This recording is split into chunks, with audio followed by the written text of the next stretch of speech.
एक व्यक्ति सागर किनारे टहल रहा था। अचानक उसकी नजर पानी में चमकती हुई किसी चीज पर पड़ी। पास जाकर देखा तो वह चांदी की एक चमचमाती छड़ी थी, जो लहरों के साथ बहकर किनारे पर आ लगी थी।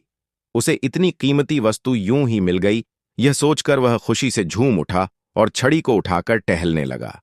कुछ देर बाद सूरज ऊपर चढ़ आया और गर्मी बढ़ने लगी। उसने सोचा, अगर वह नहाने गया और छड़ी को किनारे पर छोड़ दिया तो कोई उसे चुरा ले जाएगा। इस डर से उसने छड़ी को हाथ में ही पकड़े हुए पानी में उतरने का फैसला किया। वह लहरों में खेलता रहा और छड़ी को मजबूती से पकड़े रहा। तभी अचानक एक तेज और ऊंची लहर आई। लहर इतनी प्रबल थी कि वह उसकी पकड़ से छड़ी को छीन ले गई और दूर बहा ले गई। व्यक्ति पछतावे से भर गया और उदास होकर किनारे पर बैठ गया। कुछ देर बाद उसी रास्ते से एक संत गुजर रहे थे।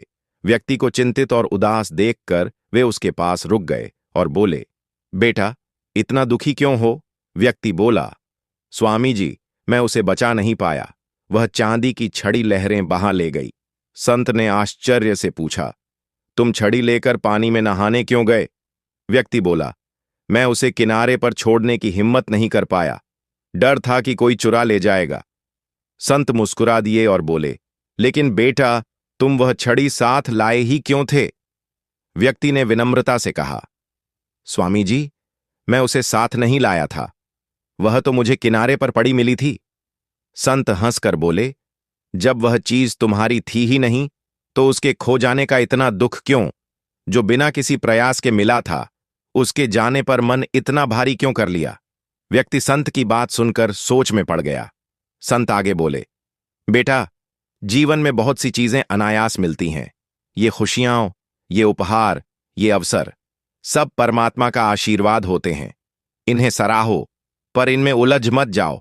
जैसे सागर की लहरें आती जाती रहती हैं, वैसे ही जीवन में सुख दुख, लाभ हानि सब आते जाते रहते हैं।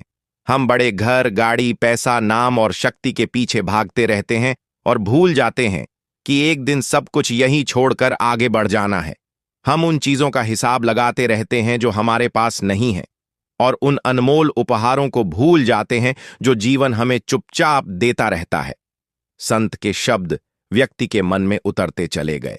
अब वह समझ चुका था कि जीवन में जो अनायास मिलता है, उसके खो जाने का दुख नहीं, बल्कि मिलने का आनंद याद रखना चाहिए।